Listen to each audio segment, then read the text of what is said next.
es John Delgado Galván. Es grato y saludarlos a nombre de la Biblioteca Nacional del Perú. Bienvenidos y bienvenidas al taller de paleografía. Este taller que hoy tenemos el agrado de inaugurar tiene como fin brindarnos los conocimientos básicos de la paleografía hispanoamericana y peruana. El taller contará con 4 sesiones programadas para que recibamos una formación teórica y práctica en la lectura y transcripción de los manuscritos de la época colonial y republicana. Debo resaltar que el manejo de la paleografía nos permitirá iniciar una investigación histórica o entretenernos disfrutando de descifrar las escrituras más antiguas desde la llegada del castellano a nuestro territorio. Otro de los fines del taller es prepararnos para la transcriptón, que será la primera maratón de transcripción documental desarrollada en el Perú. La transcriptón tiene como fin rescatar y poner al alcance de todos la información de los manuscritos con los que se escribe la historia del Perú y promover la valoración del patrimonio bibliográfico documental entre nosotros. Se preguntarán cómo participar en este evento. Bien, la transcriptón se realizará a lo largo de 4 días de forma continua, del 27 al 30 de agosto. Durante estos días, cada uno de nosotros podrá elegir y transcribir en línea los manuscritos que se alojarán en una plataforma web que habilitará la Biblioteca Nacional. Con este evento celebraremos los 199 años de la Biblioteca Nacional y si quieres brindarle un regalo a la biblioteca por su aniversario y contribuir con la promoción de nuestro patrimonio cultural documental, la transcriptón es una gran oportunidad. Bien, antes de iniciar el taller les recordamos que estas sesiones se desarrollarán los martes y jueves del 18 al 27 de agosto, de 9:30 a 11:30 de la mañana. Acerca de la dinámica de estas sesiones, comentar que la duración de cada videoconferencia es de 2 horas. En una primera sección, el profesor expondrá el tema y posteriormente pasaremos a una ronda de preguntas. Las preguntas o consultas podrán ser formuladas mediante el chat de la aplicación Zoom y a través del Facebook Live. Les pedimos ir dejando sus consultas durante la exposición para poder hacerlas llegar al expositor al final de su clase. Bien, para iniciar el taller, les presento a Jimmy Martínez Céspedes. Él es el profesor encargado de este taller. Él pertenece al equipo de gestión del patrimonio bibliográfico documental de la Dirección de Protección de las Colecciones de la Biblioteca Nacional del Perú. Es licenciado en Historia por la Universidad Nacional Federico Villarreal. Es especialista en paleografía y en estudios relacionados a la Iglesia Católica en el Perú virreinal, del siglo XVI al siglo XVII. Bien, Jimmy, te damos la bienvenida y te cedemos la palabra para el inicio del taller. Te escuchamos. Ante todo, muy buenos días. Agradecer a John por la presentación. De la misma manera, agradecer a la Biblioteca Nacional por estos trabajos de promoción a la cultura que se está realizando y que se está realizando ya en los últimos meses.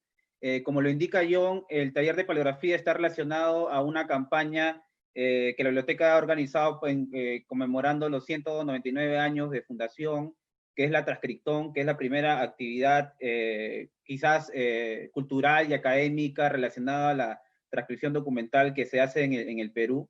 Entonces, estos talleres de paleografía sirven precisamente para capacitar a todos los involucrados, a todos los participantes que van a estar pues, ¿no? Participando en la actividad que se va a realizar desde el día 27 al día 30.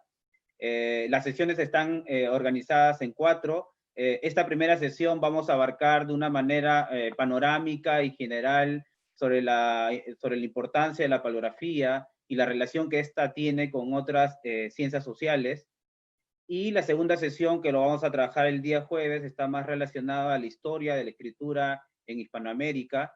Y la tercera sesión está relacionada a los signos de abreviación, que son muy importantes para realizar una buena transcripción documental. Y la última sesión, que está orientada básicamente a las normas de transcripción, que es uno de los temas que muy pocos se trabajan, pero pienso yo que debe ser muy importante para la publicación de documentos históricos. En los últimos años se ha publicado mucha documentación de corte colonial y republicana, pero lamentablemente muchas de estas ediciones no están pues, precedidas de un estudio preliminar, ni tampoco de los reglamentos y normas paleográficas que pienso yo son muy importantes al momento de publicar un documento. Entonces, en esta primera sesión, lo que yo quiero presentarles es una visión panorámica de la paleografía, para qué sirve hoy en día y por qué es importante que muchas personas, no solamente del ámbito académico, sino también de público general, estuviesen interesados para el estudio de esta ciencia, ¿no? Entonces, en esta oportunidad vamos a hacer un panorama muy general y vamos a presentar unas diapositivas para que esto sea un poco más didáctico y un poco más entendible el taller del primer día. Todos ven la diapositiva, ¿no? Yo creo que no hay ningún problema. A ver, ¿cuántas veces nosotros cuando hemos estado quizás en un archivo o cuando hemos estado quizás en el lugar de una persona importante que hemos visitado, hemos encontrado algunos documentos antiguos, algunos documentos de este tipo con una grafía tan complicada y tan compleja que para muchos de nosotros es la primera experiencia o algo nuevo para poder aprender es el conocimiento y la interpretación de esas escrituras antiguas? Entonces, hay una ciencia llamada la paleografía que se encarga no solo del estudio del origen y evolución de las escrituras antiguas como se pensaba, sino que la paleografía también es aquella herramienta que te da aquellos pasos para hacer una buena lectura y una buena transcripción de los documentos. Entonces, la paleografía, sin lugar a duda, en los últimos años ha sido de mucha utilidad, no solamente para la historia, sino para otras ciencias sociales, porque ha permitido rescatar mucha documentación, muchos aspectos históricos, inclusive muchas obras literarias que han sido escritas en escrituras antiguas, y gracias a esta ciencia se ha podido, sin lugar a duda, a rescatar mucha información de la documentación antigua que se encontraban en los archivos, tantos civiles, administrativos o monacales. Sin lugar a duda, la paleografía te permite no solamente al hombre que está ligado a la vida académica, sino también al público en general, a darte estos primeros pasos para una buena lectura. Y sin lugar a duda, la paleografía es aquella que te va a permitir tener un contacto con el pasado, te va a permitir rescatar a varios personajes de la historia, te va a permitir tener un vínculo entre el pasado, presente y futuro, y que sin lugar a duda la paleografía te va a permitir pues también explicar un poco más del proceso histórico a través de los tiempos. Entonces, sin lugar a duda, la paleografía es aquella ciencia que se encarga de estudiar las escrituras antiguas, pero también se encarga sobre el origen y evolución de estas letras. Entonces, cuando hablamos de la paleografía, no solamente estudia una sola escritura, ¿no? Estamos utilizando. Para el caso de nosotros, vamos a trabajar prácticamente la lectura de escrituras antiguas escrito en el castellano. Hay otras en otros países donde se hablan otros idiomas, donde básicamente la paleografía va a estar orientada de acuerdo al origen del idioma que hablan y se relacionan un grupo de personas. Bueno, la paleografía en rasgos generales proceden de dos voces griegas llamadas paleos antiguos y grafén escribir, que es, en otras palabras, el estudio de las escrituras antiguas. Es un concepto en realidad muy general, muy básico, un concepto inclusive podríamos decir antiguo, porque en los últimos años la paleografía ha tenido el carácter de ciencia y ha evolucionado tanto que ya tiene, sin lugar a duda, un objeto de estudio y un objeto de investigación como es el origen y evolución de las letras antiguas. En esta oportunidad siempre es bueno, cuando hablamos de paleografía y de haber hecho una definición de manera general, lo que es la paleografía, como vuelvo a repetir, es el estudio de las escrituras antiguas, hay que destacar también aquellos personajes que han sentado las bases del conocimiento de la paleografía. Y uno de ellos, sin lugar a duda, va a ser Jean Mabillon, que en 1681 va a publicar un libro titulado de la Red Diplomática Libre Sec, que en este caso es el primer tratado que habla sobre diplomática y es por primera vez donde se va a utilizar los primeros pasos o herramientas relacionadas a la paleografía.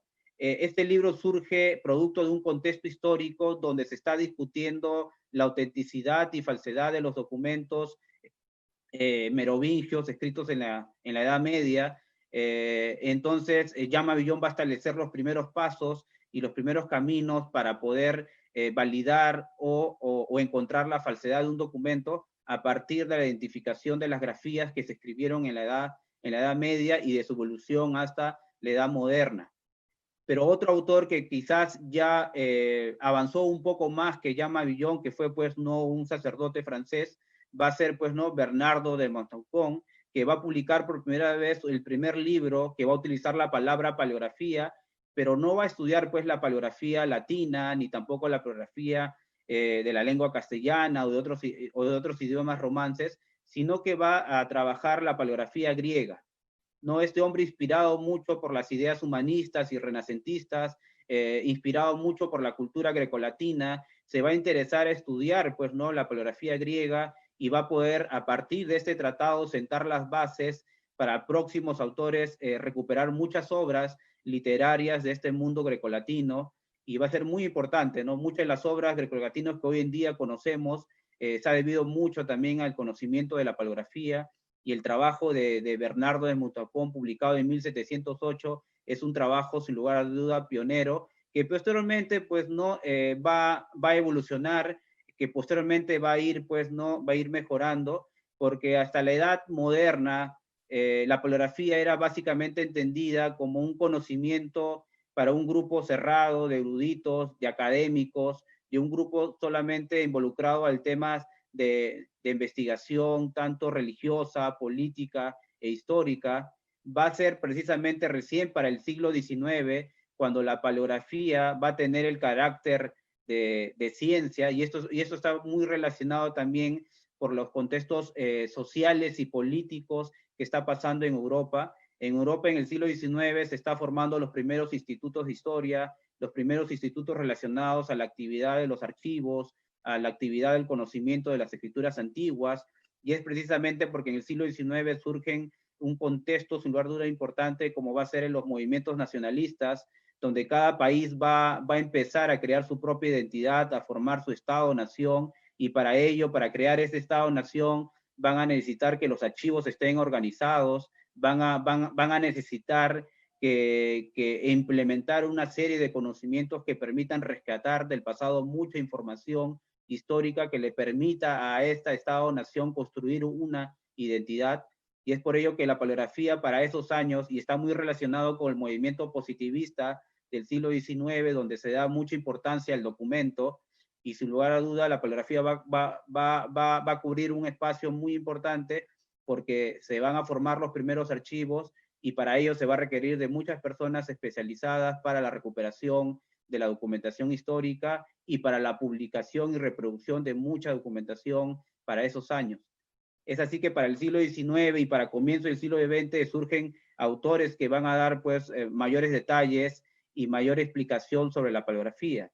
Entonces, para el comienzo del XX, la paleografía ya no solo va a ser entendida para un grupo de eruditos, ya no solo va a ser entendida como aquella conocimiento que te permite explicar las escrituras antiguas, sino que a partir del siglo XX la paleografía va a tener un carácter de ciencia, y ahí vamos a encontrar a dos autores muy importantes, como va a ser Agustín Millares Carlos y Antonio Floriano Cubreño. En la definición, en 1929, él va a publicar, Agustín Millares Carlos, su libro Paleografía Española, y ahí define de manera muy específica y de muy detallada lo que él entiende por paleografía, de acuerdo a los avances del conocimiento científico de esos años. Entonces, para Agustín Millares Carlos, la paleografía ya no es un conocimiento para eruditos, sino que tiene que ser una paleografía relacionada más que todo a la actividad de la investigación, y que explique sobre el origen y evolución de las letras a través de la historia. Entonces, Agustín Millares Carlos define como aquella ciencia que trata del conocimiento e interpretación de las escrituras antiguas y que estudia sus orígenes y evolución. Este concepto, si bien muchos de nosotros ya lo sabemos, quizás muchos de nosotros lo hemos leído en algunos manuales de paleografía, para 1929 va a marcar pues, ¿no? los primeros derroteros para el conocimiento de la paleografía, porque como le indicaba, en el siglo XIX, la paleografía solamente estaba dedicada a publicar documentos antiguos de distintas índoles, pero en este caso más relacionado al tema político e histórico. Pero a partir de acá, a partir de la definición de Millares Carlos, la paleografía ya no solamente sirve para transcribir documentos, sino que también la paleografía sirve para interpretar el conocimiento de las escrituras antiguas, ¿no? Y que estudia sus orígenes y evolución. Una definición muy semejante a la de Agustín Millares Carlos va a ser la de Antonio Floriano Cubreño, que él considera que la paleografía es la doctrina de las antiguas escrituras, cuyo fin es el estudio de su evolución histórica establecidas sobre las bases críticas y dando al mismo tiempo reglas para su acertada interpretación. Estos autores consideran que si bien la paleografía es aquella ciencia que estudia las escrituras antiguas, también la paleografía como ciencia se encarga de la interpretación, del análisis y del estudio detallado del origen y evolución de estas grafías a través del tiempo. Entonces, aquí ya la paleografía no solamente sirve como un fin práctico, sino que la paleografía sirve también como un fin de interpretación y de análisis documental, que va a ser sin lugar a duda un gran avance para los estudios relacionados al ámbito de las ciencias sociales. Ahora, cuando hablamos de los niveles de la paleografía, podemos hablar de manera general de 3 niveles. El primero es la paleografía elemental, cuyo objetivo es la lectura correcta de los textos antiguos.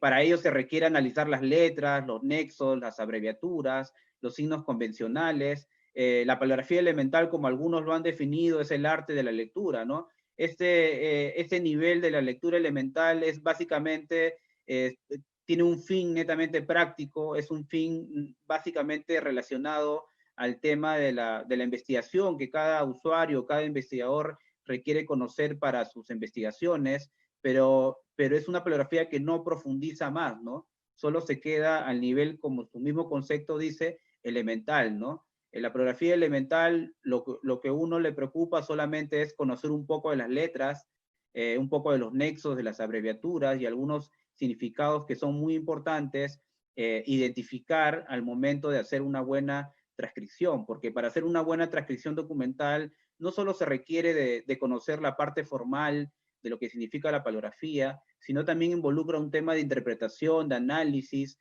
del conocimiento de la sociedad misma en la cual ha sido generada el documento. Es muy importante identificar también de las instituciones, porque son las instituciones los que generan la documentación histórica y son instituciones no solo civiles, sino también religiosas. Entonces, cada institución genera documentación histórica y cada documentación es un producto cultural. Entonces, la paleografía a nivel elemental se limita solo a establecer la parte técnica de la lectura, pero desborda mucho al análisis, lo que sí involucra ya al tema de la paleografía analítica. En la paleografía de la analítica ya no solo interesa conocer la parte técnica, sino que interesa más clasificar, identificar cada letra y situarlas en el espacio y en el tiempo. Es siempre la palabra que yo siempre utilizo en mis clases de paleografía, es cuando a muchos de mis alumnos les consulto y les pregunto, ¿qué entienden ustedes por la palabra granjería para el siglo XVI? Algunos capaz granjería me pueden indicar que puede ser pues no un espacio donde existe un conjunto de animales, donde hay una persona que se encarga pues no de cuidarlas y para luego comercializarlas en el mercado. Pero granjería para el siglo XVI era aquel producto o aquella ganancia que obtenía una persona de una actividad económica. En los decretos que se estableció en el Tercer Concilio Limenses de 1583, se indicaba claramente que los doctrineros o los curas de parroquias estaban obligados, estaban impedidos de hacer granjerías en sus doctrinas, ¿no? Entonces, esa palabra, por ejemplo, de granjería, involucra mucho a la paleografía analítica porque interesa interpretar y conocer su significado en el espacio que se utilizó y en el tiempo que ésta ha servido para poder explicar algunos hechos o acontecimientos históricos. Lo mismo sucede, por ejemplo, con la palabra yanacona. Yanacona era un concepto que en la época prehispánica era aquel indio que era sacado de su grupo social, en este caso del Ayu, por los incas, y era aquella persona que servía a las autoridades de la nobleza incaica o de las panacas reales. Posteriormente, en la época colonial, el tema del yanacona va a estar más relacionado a aquellas personas que trabajaban alrededor de las haciendas, alrededor de un hacendado español, y para el siglo XIX el concepto, por ejemplo, de yanacona también va a variar para el siglo XIX y el siglo XX, porque vamos a encontrar a un yanacona ya sindicalizado y que está luchando por sus derechos de la tierra. Entonces, ustedes pueden ver que el concepto va a variar de un lugar a otro y de acuerdo al contexto histórico, ¿no? Entonces, esto se involucra básicamente en la paleografía analítica. En cambio, la paleografía como ciencia es un concepto que básicamente involucra ya un tema más de explicar sobre el origen de las letras y que explicarlas dentro de un contexto social más complejo, porque como se le ha indicado, la paleografía está muy relacionado con la historia de la cultura, porque un documento es un producto cultural, porque un documento ha sido escrito por una persona y, y al ser escrito por una persona maneja también un discurso histórico distinto de acuerdo a los intereses políticos, religiosos y sociales en la cual forma parte una persona dentro de la sociedad. Bueno, el objetivo de la paleografía como ciencia es entender la escritura contextualizada en su momento histórico, analiza la naturaleza, el origen y el desarrollo de la evolución de la escritura. Para los interesados en la paleografía como ciencia, se comienza a estudiar la escritura en su contexto histórico, se empieza a relacionarla con otras manifestaciones culturales. Ya no basta responder a las preguntas como qué, cuándo, dónde y cómo, sino que se abren otras interrogantes relacionadas más que todo a saber y a conocer cuál ha sido la función o cómo ha sido la influencia de este discurso que se ha manejado en aquella documentación para la sociedad en la cual fue escrita. De estos tres niveles de paleografía, mayormente para el caso peruano se ha trabajado mucho, más que todo el trabajo de la paleografía elemental, ¿no? La paleografía como lectura, ¿no? Y la paleografía analítica está más relacionada al ámbito de la investigación, las ciencias sociales. Cada persona que investiga un documento histórico, sin lugar a duda, no solo tiene que transcribir un documento, sino también tiene que analizar sobre el contexto sociocultural en el cual fue escrito y de cómo esta palabra ha influido, ¿no? En la época en la cual fue escrita, ¿no? La paleografía como ciencia, hasta el momento nadie se ha profundizado un estudio de la paleografía en el Perú. Nadie ha escrito aún un libro o un manual detallado, ya no solo de la paleografía hispanoamericana, sino de la paleografía peruana en sí. Es lo que algunos han llamado, y quizás los lingüistas, como el castellano andino, ¿no? Que es lo que no se ha trabajado mucho todavía, ¿no? El castellano escrito, producto del vínculo cultural que hubo entre el castellano introducido por los españoles y la interacción que va a tener con otras lenguas aborígenes como el quechua, como la aymara y otros idiomas más que existieron en el antiguo Perú. Entonces, este trabajo, por ejemplo, de paleografía andina o paleografía peruana aún no se ha trabajado con mayor detalle y con mayor explicación. Ahora, la importancia de la paleografía, sin lugar a duda, permite una comunicación, un vínculo con el pasado, con las instituciones, con la vida social, con las creencias, con la ciencia, con la literatura, con las costumbres. El conocimiento de la paleografía te va a permitir rescatar muchos acontecimientos y hechos del pasado, que te va a permitir pues replantear muchas cosas del presente y a partir del presente quizás vislumbrar algunas explicaciones que permitan ayudar a una mejor comprensión de la sociedad y sentar las bases quizás de un mejoramiento de la sociedad a futuro. Ahora, es muy necesaria para otras áreas de conocimiento. A veces mucho se piensa de que la paleografía solamente es una ciencia que está vinculada o que está relacionado solo para los historiadores, pero sin lugar a duda en los últimos años la paleografía ha sido de mucha utilidad tanto para la religión, para el derecho, para la literatura, para la filología, para la misma historia, para la antropología, para la misma arqueología. Entonces, actualmente los que estudian arqueología están muy interesados en conocer documentación antigua porque en parte explican un poco sobre la evolución de los espacios geográficos en los cuales se habían asentado los pueblos prehispánicos, ¿no? Y cómo éstas luego evolucionaron en la época colonial. Ahora, la relación de la paleografía, como vuelvo a repetir, está relacionada con la literatura.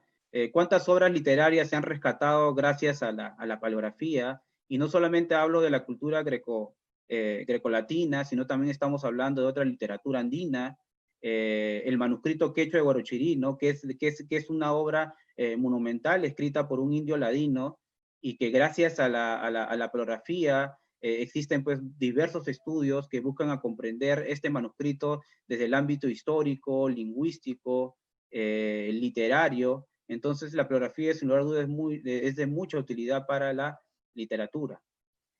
Para la bibliotecología es muy importante también la paleografía porque permite identificar quizás algunas características singulares que el libro va a tener a través del paso de tiempo, como algunas marcas de propiedad, como algunos nombres o significados que se encuentran en los bordes, o algunos vínculos de pertenencia de este libro en cada época. Entonces, para la bibliotecología, para hacer una buena catalogación, una buena descripción del libro, es necesario también identificar algunas particularidades que el libro antiguo siempre va a tener, ¿no? Que son las anotaciones manuscritas de su antiguo propietario, de sus antiguas, en este caso, instituciones o personas que hicieron algunas marcas o algunas notas que siempre son muy interesantes porque permiten comprender la actividad pues, de lectura o de mediación cultural entre el libro y la persona que lee un texto.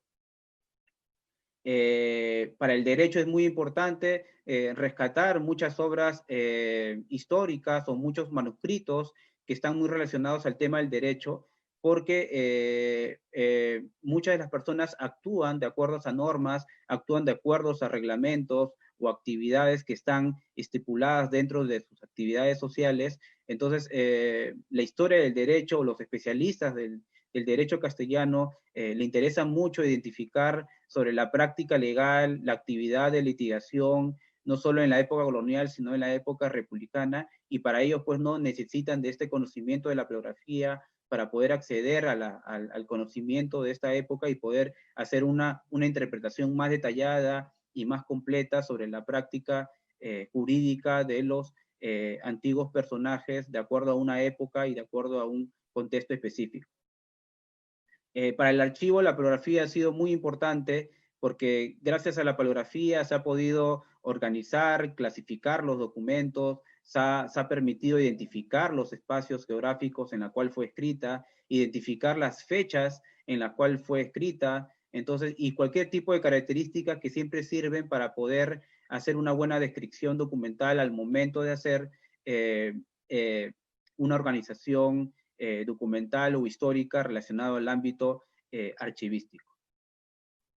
Ahora, en resumen, podríamos decir que la paleografía no solo es aquella ciencia que te da o que te brinda los conocimientos técnicos de escritura, sino que también se interesa mucho por la evolución de la escritura y de explicar sobre los cambios que ésta ha sufrido a través del tiempo y le interesa sin lugar a dudas no solamente saber qué está escrito, o cuándo se ha escrito, dónde se ha escrito, o cómo se ha escrito, o sea, identificar la fecha, identificar los espacios geográficos, en este caso, bueno, localizarlos, identificar los tipos gráficos que son muy importantes para explicar algún aspecto social importante en una época determinada, y de cómo este documento ha sido muy importante para la difusión social y del funcionamiento que este ha servido para explicar algunos acontecimientos históricos.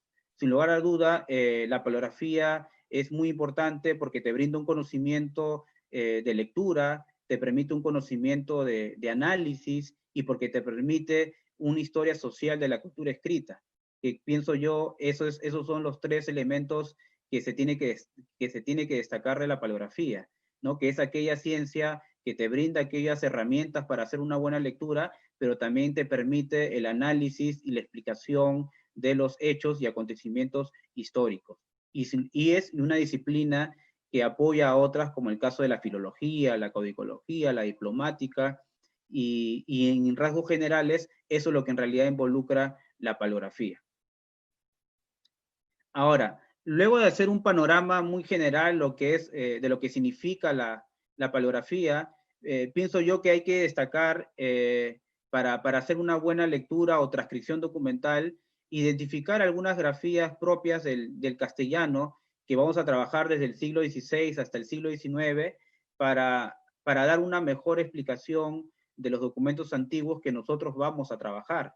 Entonces, lo único que cambia para esos años va a ser solo el tipo de trazo, el manejo de la pluma de la persona, porque son personas que escriben con pluma y utilizan la tinta para poder redactar sus documentos. Entonces va a variar mucho en este caso el manejo de las grafías, como vamos a ver en el caso de la letra A, Vamos a ver en este caso las A mayúsculas o las A minúsculas y algunas explicaciones que pueden ver ustedes en el ejemplo. Que vuelvo a repetir, una vez que hagamos la explicación de manera general sobre estas grafías, vamos a empezar a hacer la parte práctica, donde lo vamos a explicar con mayor detalle en la pizarra virtual que la plataforma Zoom nos permite utilizar para hacer una buena explicación de cada una de ellas, ¿no? Entonces, mientras tanto, solamente vamos a explicar de manera detallada y puedan ustedes ver esos tipos de trazos, en este caso de cada una del abecedario, y que son muy importantes para hacer una buena lectura, ¿no? Por ejemplo, estos son los trazos de la A, ¿no? Una A que no tiene el trazo característico que a veces nosotros utilizamos, como si es un trazo que estoy ahí marcando, como es el tercero, y los tipos de A en minúsculas, que van a ser las más comunes, ¿no? Como esta palabra acatamiento, ¿no? Que está abreviado, o la palabra administración, que es una palabra bien, pero bien trabajado, ¿no? O la palabra apostólico con una A parecido a un trazo como si fuera, como teniendo la forma de un triángulo, ¿no? Que posteriormente, como vuelvo a repetir, lo vamos a trabajar en los ejemplos en la plataforma de la pizarra virtual. Otro de los alfabetos que es necesario considerar y se va a repetir mucho en la documentación histórica va a ser la palabra B, y las más comunes van a ser las que están en la segunda casillero, donde van a ver las B minúsculas, y algunos ejemplos que ustedes pueden ver, ¿no? En estas diapositivas. Como vuelvo a repetir, lo vamos a ver con mayor explicación en la pizarra virtual, ¿ya? La palabra C, tanto en el primer renglón, que es la C mayúscula, y más abajo está la C minúscula, ¿no? La característica que si ustedes pueden visualizar la letra C, es una letra que no varía mucho o que no ha variado en el tiempo. Lo único que ha variado es, en este caso, que para el siglo XVI y siglo XVII, la C tenía la forma de una E, como lo vamos a ver en los ejemplos. En esos ejemplos más abajo, la C está más trabajada, es una C que todavía se asemeja a lo que muchos de nosotros utilizamos hoy en día, entonces no hay todavía un problema. La letra D, la D mayúscula que está en el primer renglón, y la segunda es la D minúscula. La D tampoco no varía mucho, lo único que varía son las Ds que están un poco, que tienen cierta abertura, con un trazo hacia arriba, que es la que estoy marcando con el puntador del mouse. Entonces, este va a ser, por ejemplo, la D más común, que yo de manera didáctica utilizo en mis clases y siempre lo digo a todos mis alumnos como una D abierta, ¿no? La que la precede es una D cerrada, que es la que vamos a trabajar y es la que más se va a repetir tanto en la época colonial y creo que hasta comienzo del siglo XIX. Como esta letra, por ejemplo, la D, en los ejemplos que ustedes pueden visibilizar ahorita, es una D que está un trazo hacia arriba, ¿no? Y la palabra que utilizo también de manera didáctica es una D que está un trazo hacia arriba, dando la forma como si fuera un sombrero, acompañado de esta D. Y luego acompañado en este caso de una E con una S, que también tiene la forma de una E, como lo vamos a ver luego en los ejemplos. Esta es la D capaz más común en el segundo ejemplo que vemos ahora, y esta es la D abierta, el tercero, ¿no? Que es la abreviatura más común que se va a repetir durante toda la época colonial, como va a ser la abreviatura dicha, ¿no? Otra de las letras más comunes va a ser la letra E. Esta letra E sí no va a variar mucho, es la que se va a mantener durante toda la época colonial. La única variante capaz va a ser que por ser un trazo muy parecido a la C o a la S, se va a confundir mucho con estas consonantes, entonces hay que tener mucho cuidado con este trazo de la E para hacer una buena explicación y no cometer los errores que quizás en la lectura nos pueda exigir. El primer ejemplo, por ejemplo, es la E común que muchos de nosotros conocemos. Esta es una E un poco más adornada, muy común al momento de comenzar un párrafo, que es una E mayúscula, y luego una E también muy común que hemos trabajado nosotros y que a veces se confunde con la S, que también tiene el trazo de una E, que vuelvo a repetir, lo vamos a trabajar en los ejemplos. Luego viene la letra F. En la letra F no va a haber ni un cambio. Es quizás la F que menos complicada poder aprender porque casi todos tienen el mismo trazo, inclusive es muy común al mismo trazo que ahora nosotros trabajamos. Si ustedes pueden ver los ejemplos, es la F bien trabajada, la F mayúscula, otra F minúscula, que muchos de nosotros conocemos este trazo, y la F más trabajada con ciertos adornos para poder poner la palabra fecha, que está abreviada. Otra de las letras que es necesario aprender es la letra G. No varía mucho tampoco, tiene algunas variantes nada más que luego en los ejemplos vamos a poder ver. Por ejemplo, lo que yo estoy marcando ahora con el puntador del mouse es una G que tiene a veces la forma de una Y con un adorno hacia arriba, ¿no? Que es lo más común que se va a ver durante, por lo menos hasta el siglo XVIII. Por ejemplo, aquí está la abreviatura de Jerónimo con una G común, que muchos de nosotros conocemos, una G mayúscula adornada, que es la palabra, que el apellido González, y luego viene la palabra con una G, esta es la G más común para toda la época colonial, y hay que tener mucho cuidado porque a veces lo confundimos con otra consonante, ¿no? Que en este caso es una palabra que comienza con G y luego con una O abierta para dar, en este caso, la abreviación de la palabra gobernador con V. Luego viene la palabra, la letra H. La letra H también no va a tener mucha variación. Lo único que va a cambiar va a ser algunos trazos que en la pizarra virtual lo vamos a explicar con mayor detalle, ya, porque aquí en los PPTs no se pueden explicar de una manera más detallada los trazos, ¿no? Pero en los 4 ejemplos que ustedes pueden ver de la letra H, el más común va a ser el del primer ejemplo, ¿no? Que es la palabra, en este caso, la palabra que ha sido abreviada, más que abreviada con un adorno, que es la palabra hacer. Este es el trazo de H más común que se utiliza durante la época colonial. La segundo ejemplo es la H que muchos de nosotros utilizamos y no hay todavía dificultad. La tercera es la H que se parece mucho al primer ejemplo.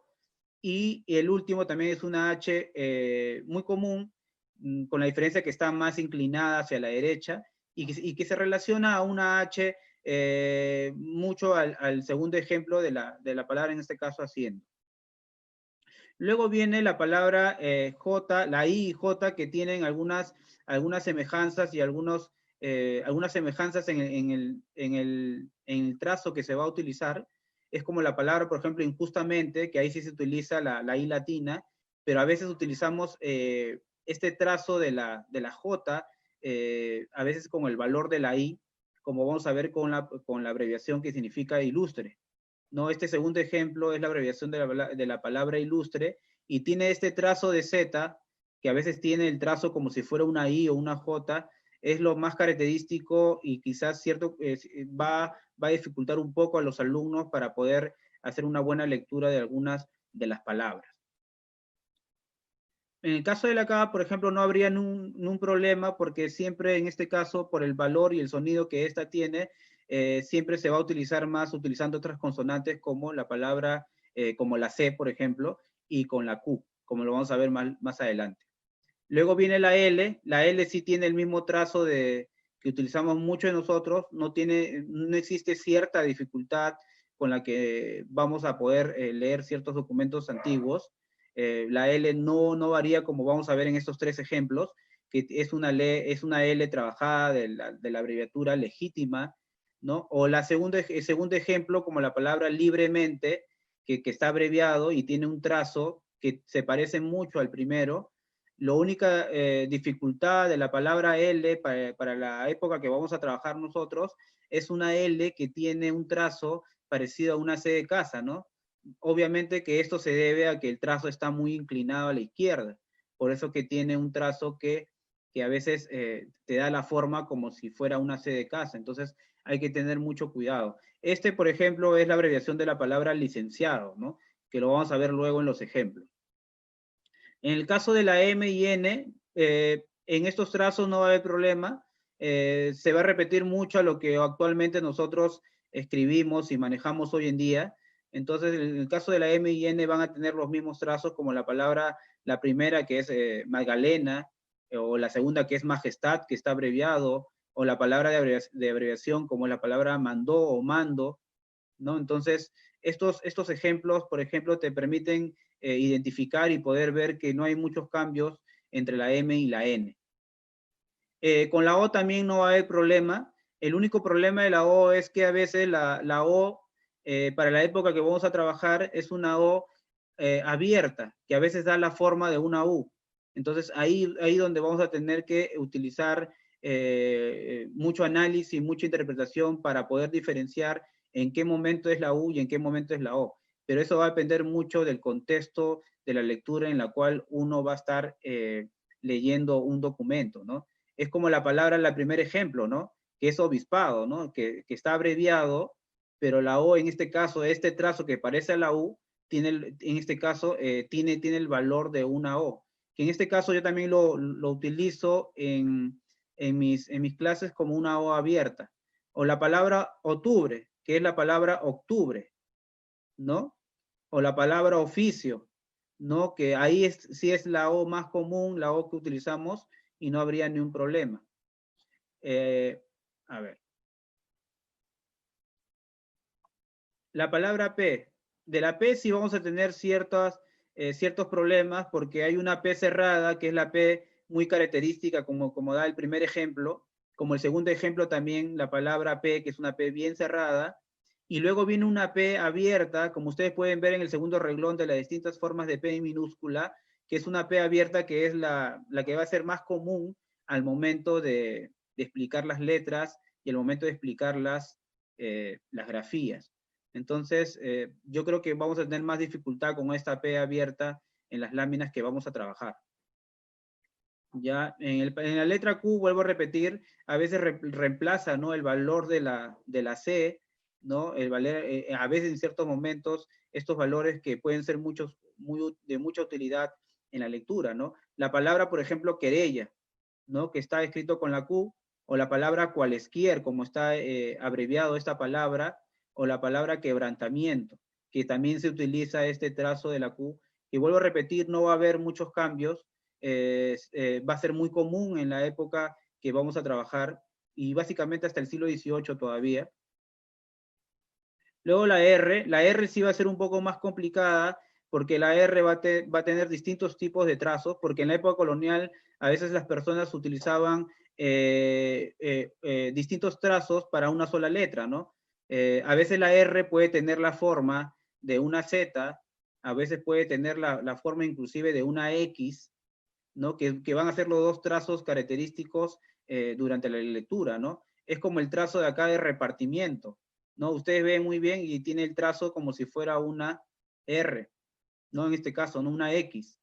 O el trazo de acá, ¿no? De reputación, que tiene el trazo de la doble Z, que tiene el valor de una R, ¿no? Que es reputación.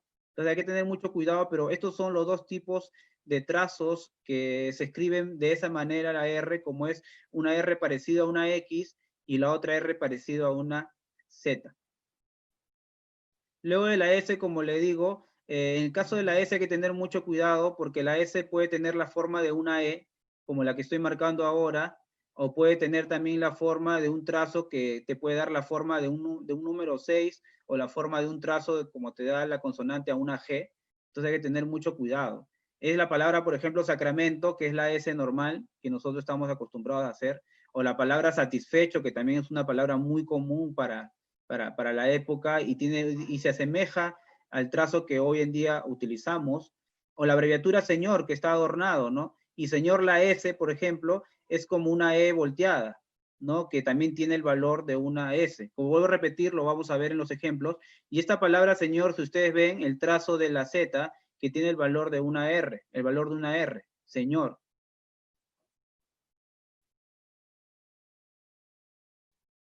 En el caso de la T no va a variar mucho. El único trazo que va a variar de la T, que capaz lo vamos a ver, ¿no? En estos ejemplos de una T inclinada, de una T más que todo inclinada hacia la izquierda, con una T con cierta abertura, pero es una T que inclusive no utilizan ese trazo hacia arriba que muchos nosotros utilizamos como esta palabra tenga, que da la forma a veces de una cruz. Entonces, para la época colonial no se utilizaba mucho esto, básicamente para el siglo XVI y para el siglo XVII, la palabra tenga, por ejemplo, o la palabra testamento, que son las T más comunes y las T que nosotros trabajamos, o la palabra teniente en este caso como el tercer ejemplo. La palabra de la U, la V, hay que tener mucho cuidado porque a veces el trazo de la U puede tener el valor de la V y el trazo de la V puede tener el valor de la U. Entonces, existe cierta dificultad, sí, pero esto se va a poder identificar y se puede encontrar una vez que nosotros podamos leer una letra y entenderla dentro del contexto en el cual fue escrita, ¿no? Entonces, uno va a poder deducir y explicar en qué momento es una U y en qué momento es una V. Como la palabra en este caso, ¿no? La palabra humildad, que en este caso, este trazo de la V está teniendo el valor de una U. La M, la D, esta D hacia arriba y luego viene la A y una D abierta, ¿no? Que está abreviado, ¿no? Que es la palabra, en este caso, humildad. Ahora, aparte de esto también se puede entender el trazo de esta V, vuelvo a repetir, y que se asemeja mucho a este trazo que viene de acá, de la palabra Vázquez. Esta palabra Vázquez, por ejemplo, podemos encontrarlo que es muy parecido al primero, que el primero vale una U, pero en el segundo vale como una V, Vázquez, y luego la palabra también verbalmente. Bueno, el caso de la X es una X muy característica, es una X muy común, es una X que se repite, no hay problema al momento de explicar o leer un documento. De la misma manera surge también con la I, que no va a haber ningún problema, ¿ya? Y luego surge también con la Z, que tampoco no hay ningún problema al momento de la lectura, se repite mucho los trazos que ahora nosotros hacemos. Bueno, esto en realidad es en líneas generales lo que yo quiero explicarles sobre el conocimiento de la palografía, que como ya les dije, es muy importante para la lectura de los documentos antiguos, y sin lugar a duda la palografía, para hacer una buena transcripción, se requiere mucho de conocer sobre instituciones culturales, conocer mucho los cambios que ha sufrido la grafía a través del tiempo, y conocer algunas palabras o algunos arcaísmos que siempre vamos a encontrar al momento de leer un documento. Entonces yo les recomiendo siempre al momento de leer un documento antiguo tener estos conocimientos básicos de conocimientos históricos, porque a veces para hacer una buena transcripción no solo se requiere conocer de grafías, sino también es importante conocer un poco del contexto histórico en la cual fue escrito el documento, de las instituciones que generaron estos manuscritos y de los personajes que escribieron esta documentación, porque te va a permitir conocer de una u otra medida cómo ha cambiado la sociedad y cómo la sociedad ha utilizado la escritura para distintos niveles, para explicar, pues, ¿no?, la sociedad en sí. Entonces, una vez acabado esta parte teórica, que vuelvo a repetir, es un panorama básicamente general sobre la paleografía, vamos ahora a trabajar las dos láminas que se le envió por correo al momento de confirmarse su participación del taller, que espero que ustedes todos lo tengan, ¿ya? Y a partir de esta lámina vamos a hacer la explicación en la pizarra virtual para explicar de una manera más detallada algunos trazos que vamos a trabajar ahora. Ya, entonces, mientras tanto, busquen ustedes las láminas que se le envió a su correo, ya, para poder ahora explicar las láminas que vamos a trabajar.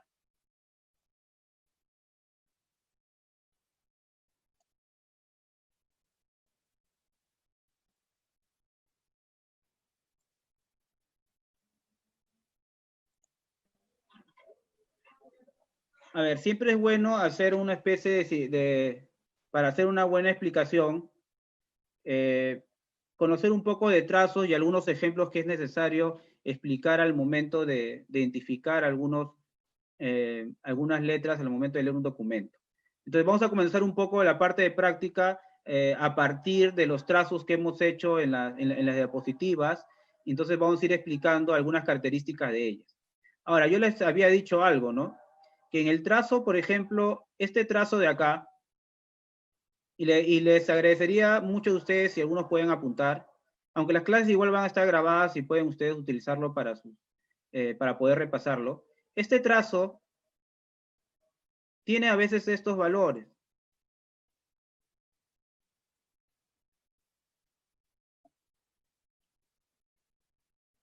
Entonces tiene estos valores que es bueno identificarlo para hacer una buena transcripción y a veces se repite. Algunas veces también se nos complica al momento de poder explicar una lámina o poder encontrar alguno de sus significados.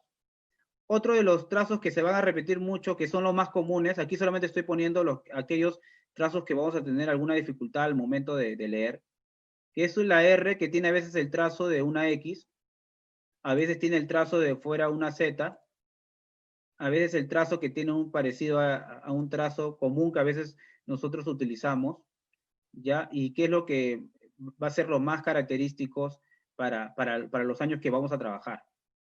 Ahora, el trazo de la S a veces tiene el trazo de una E, a veces tiene el trazo como si fuera una E volteada, o a veces tiene el trazo muy característico, que es el trazo que se está repitiendo a lo que estamos haciendo arriba.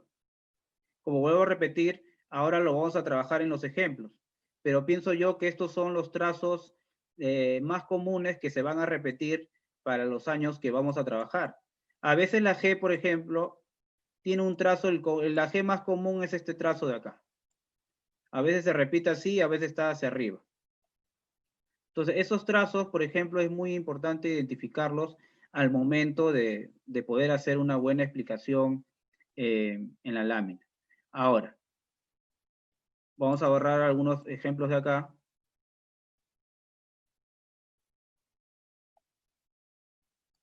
Por ejemplo, con esta palabra. A veces hacemos esta palabra así, una palabra así. Si ustedes ven bien este trazo, esta es la E. Ahora, yo te dije también que la S es como un trazo hacia una E volteada, que es lo más común que se puede ver en la época colonial. Ahora, luego la T, obviamente que la T que hemos trabajado, la T más común, y lo que nosotros sabemos es que la T se escribe así, pero para la época colonial, la T puede escribirse de distintas formas. Puede ser una T así, puede ser una T abierta, ¿sí? Y puede ser una T donde solo haya un trazo hacia abajo, que a veces está dando la forma, pues, ¿no? De una línea recta, que es la que estamos viendo acá. Que esta es la T y esta es la E. Entonces, aquí nos encontraríamos, por ejemplo, con la palabra este. Vamos a poner otros ejemplos más para poder encontrar algunas grafías más y que luego a ustedes les sirva esto para poder hacer sus prácticas una vez que acaben las clases. Voy a repetir, las clases están grabadas, entonces ustedes lo pueden tener, pero aquí lo necesario es hacer algunas explicaciones para que ustedes puedan tener un conocimiento quizás básico y general de la paleografía. Por ejemplo, esta palabra acá que se va a escribir ahora.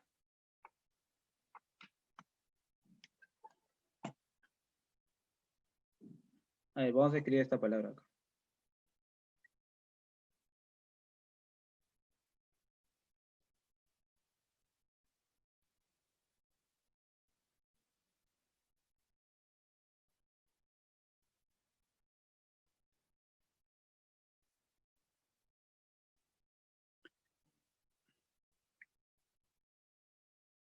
Este es un trazo, por ejemplo, característico. Para la época que vamos a trabajar siempre se repite este trazo. Quizás algunos ya lo conocen. Es un trazo, a veces lo conocemos así, con un trazo que da la forma que tiene el valor de una que. Este trazo de acá vale la que. Este trazo de acá también ya lo hemos trabajado en el ejemplo anterior. Acuérdense que este trazo de acá tiene el valor de una S. Si tienes una consonante acá, la que viene, tiene que ser una vocal. Después de la S viene el trazo de la N, que como yo le dije, no ha variado mucho, se asemeja mucho a lo que hemos trabajado. Ahora hay que borrar esto para que se pueda ver un poco mejor. Y esta es la palabra, la T, que aquí sí se repite el trazo común, y la palabra E. Que en este caso quiere decir que es una palabra que está abreviada. Esta es la abreviatura. NOTE, que es notifique. Entonces la palabra sería que se notifique. Entonces, si ustedes pueden ver, aquí es cuestión solo de practicar en base a algunos trazos que vamos a ir explicando en el transcurso de las 4 sesiones, ¿ya? Y también porque se le ha enviado junto a las 2 láminas que vamos a trabajar ahora, se le ha enviado un manual manuscrito de algunos trazos que yo he ido identificando, elaborando en el transcurso de las clases que he ido dictando, y yo pienso que va a ser de mucha utilidad para todos ustedes, que algunos de ustedes ya están, pues, ¿no?, con un conocimiento de paleografía básica, y algunos que recién están comenzando. Yo pienso que va a ser de mucha utilidad poder utilizar ese manual, me parece que son de 3 hojas nada más, de manuscritos, que le va a servir mucho para conocer algunos trazos.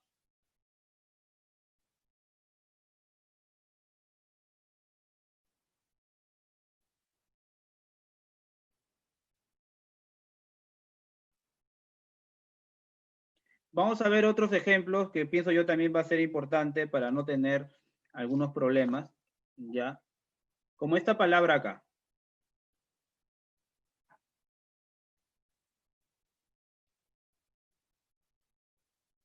Esta palabra. Este trazo, si ustedes ven y observan, de acuerdo al manual que se le ha enviado, esta sería la D con un trazo hacia arriba, pero una D que a veces yo llamo en clases como una D abierta. Ahora, siempre uno hay que explicar, pues, ¿no? Si esta es una consonante, la que viene en muchos casos, y así sucede para el castellano, el trazo que tiene que venir después de una consonante, en muchos casos digo, porque a veces hay excepciones, tiene que ser una vocal.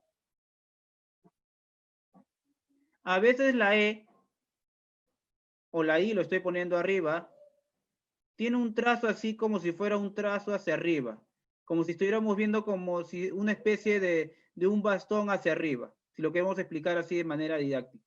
¿Qué es lo que está pasando acá? La I. Ahora, este trazo de la Z que ustedes ven, para la época que vamos a trabajar tiene 4 valores.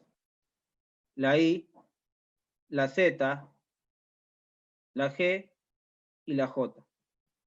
Tiene estas 4 formas de escribir, este trazo de la Z tiene estos 4 valores. En este caso, el valor que tiene la Z es de una J. Y esta es la O abierta que yo le digo, que a veces hay que tener mucho cuidado confundirlo con la U, que a veces no es la U. Ahora, vuelvo a repetir, esto solo ustedes pueden identificarlo a medida que tengan toda la lámina completa y puedan ustedes analizar la palabra que precede y la palabra que está adelante. Entonces ahí ustedes pueden deducir si es una U o una O. Pero en esta oportunidad, para el ejemplo que estoy trabajando, es la palabra dijo, que es una de las palabras también bien comunes que se van a trabajar para la época básicamente colonial, más que republicana. Un trazo parecido a esto y con algunos cambios va a ser la que vamos a ver ahora.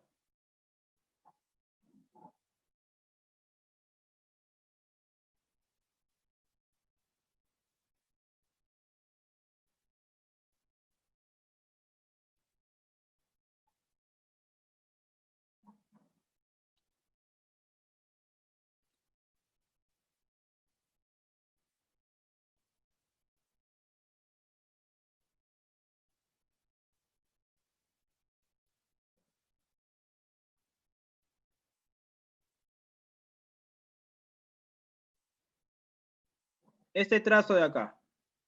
Este trazo de acá no hay que confundirlo, ¿ya? no hay que confundirlo con el trazo que hemos hecho hace rato, que es el trazo de la que. Este trazo de acá es un trazo muy especial. Y eso está en los trazos manuales que se le envió ayer. Ustedes pueden ver. Es la palabra en. ¿Sí? Es la palabra en. Este trazo especial. Este trazo especial es la palabra en. Ahora, cuando ustedes traten de transcribir una palabra, siempre vean o identifiquen algunas vocales y algunas consonantes que ya ustedes han ido encontrando a medida que han ido leyendo un documento. Por ejemplo, esto de acá, ya sabemos que es la O, porque es una palabra que yo lo he sacado de una misma lámina. Porque una de las cosas que ustedes tienen que ver al momento de leer un documento antiguo es utilizar el sistema comparativo. A medida que ustedes vayan identificando en una lámina 2 o 3 líneas algunas consonantes y algunas vocales, tienen que ir comparando para ir encontrando las palabras completas. Por ejemplo, este trazo de la Z. Acuérdense que este trazo de la Z podía tener el valor también de una R. Aquí estamos viendo. Siempre hay que ir por la parte más fácil. Ahora, este trazo, miren, del trazo de la E, de la L, es el trazo de la I. Ahora, acuérdense que la B, que hemos trabajado, también tiene un trazo así, y eso está en los trazos manuales. Tiene un trazo así como tuviera la forma de una C, que hay que tener mucho cuidado. Pero es una C hacia arriba, una C hacia adelante, que hay que tener y hay que ser muy bien observador para poder identificarla. Hasta ahora hemos encontrado esta palabra, libro. Aquí tenemos el conector de EN. Ahora falta identificar este trazo. ¿Qué trazo podría ser? Entonces, si uno se acuerda y busca el contexto en el cual esto puede valer, este trazo tiene que valer la L. Vuelvo a repetir, acuérdense de este trazo de acá, que es uno de los trazos más comunes que se va a repetir para la época. Este trazo de acá, voy a hacer recordar, SL, la G, la P. Este trazo de la L está acá, L. Pero aquí se ha abreviado algo. Lo que se ha abreviado es la E. Entonces, la palabra completa sería en el libro. ¿Ya? La palabra completa sería en el libro. Esa sería la palabra completa, en el libro. Muy bien. Otros ejemplos más para tener la idea un poco más clara. Vuelvo a repetir, aquí es cuestión solo de práctica, de repasar las clases que estamos avanzando en estas 4 sesiones. Para los que recién están comenzando, obviamente que esto puede resultar complicado, pero si ustedes tratan de repasar las clases que estamos haciendo ahora y las que vamos a hacer en estas 4 sesiones, o las 3 que quedan, yo creo que va a haber una evolución mucho por parte de ustedes si siguen las recomendaciones que uno le hace durante las clases.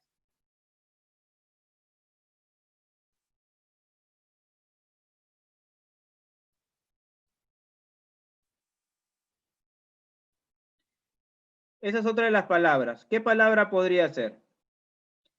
Observa esta palabra y lo que siempre te recomiendo es identifica algunas consonantes y algunas vocales que ya hemos ido trabajando. Este trazo que tiene la forma de una Z tiene 4 valores. J, I, Z, G. J. Obviamente, la que tiene es consonante, la que tiene que venir es una vocal. No tiene por qué suceder así necesariamente, pero es lo más común. Siempre después de una consonante para el castellano viene una vocal con ciertas excepciones, como ya le estoy indicando. Y como ya te dije,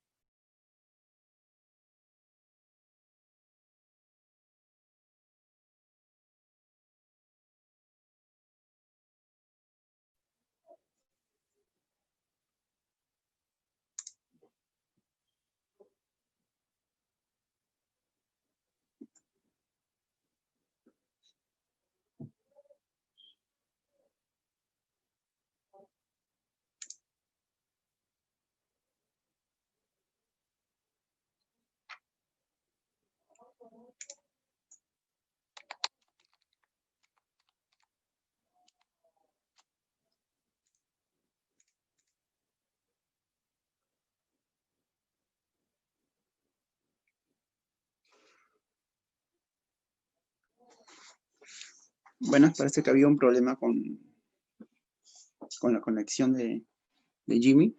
Esperemos un momento a ver si se puede volver a conectar.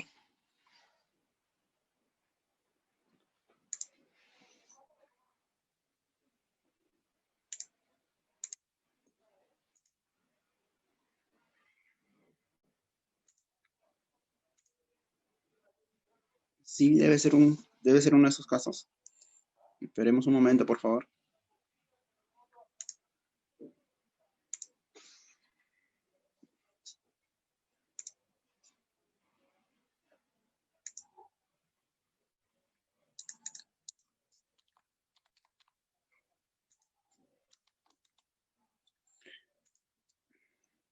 Bien, mientras que esperamos a Jimmy,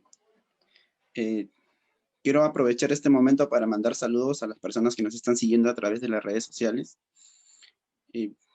Tenemos audiencia de distritos como San Martín de Porres, de provincias como Huacho, Tacna, Ucayali, Huamanga, Cajamarca. Agradecemos a las personas que nos siguen de países como Honduras, Colombia, Brasil, Cuba, de Oaxaca, México, Argentina, a quienes agradecemos por presentarse en esta transmisión. También a la Universidad Autónoma de Guerrero en México. Creo que ya se conectó el expositor. Jimmy.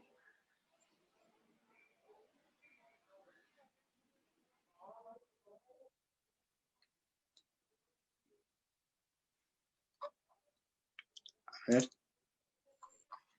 Sí, yo creo que había un problema de conexión. Sí, bien, Jimmy, ya, te escuchamos claro.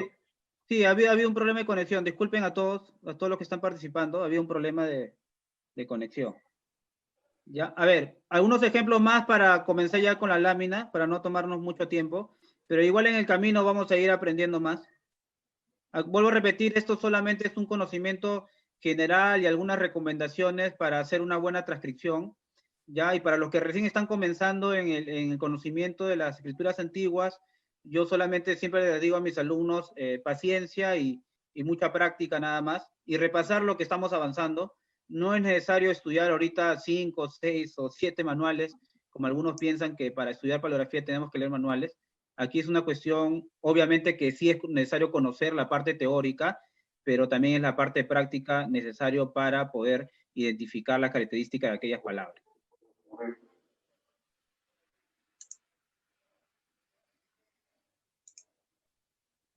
A ver, vamos a hacer este último ejemplo para comenzar con las láminas.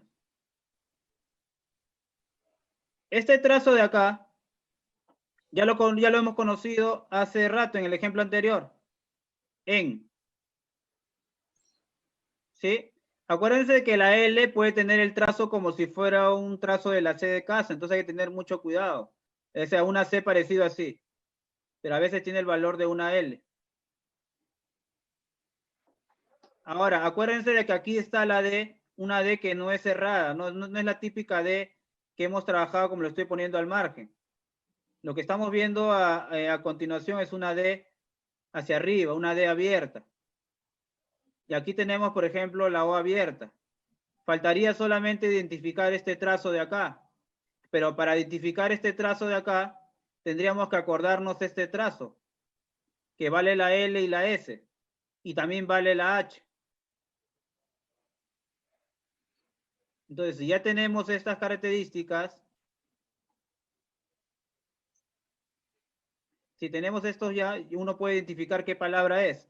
Esta es la L, aquí está abreviado la E, hay que poner, está abreviado. En él, aquí está la abreviatura de DHO, que es la abreviatura más común para la época que trabajamos, que es la palabra dicho. ¿Ya? Que es la palabra dicho. En el dicho.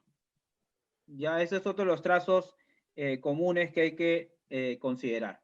Ya, entonces, una vez explicado esto de manera un poco de ejemplos con la finalidad de que para entender un poco las palabras que vamos a leer en los documentos. Les agradecería ahora tomar las láminas que tiene, mientras que yo lo voy a ir proyectando en la plataforma en este momento.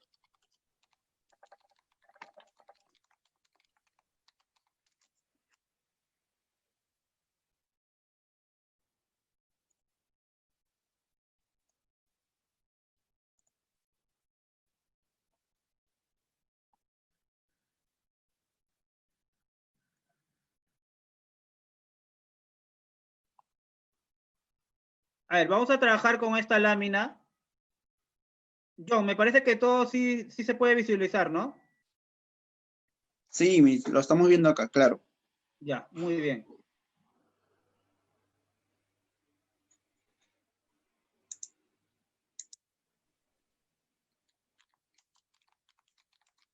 Al momento de transcribir un documento, y esto solamente con fines didácticos, siempre es bueno, para lo que recién se comienza en el conocimiento de la paleografía, siempre enumerar las líneas, que es necesario hacerlo para para luego explicarlo al detalle.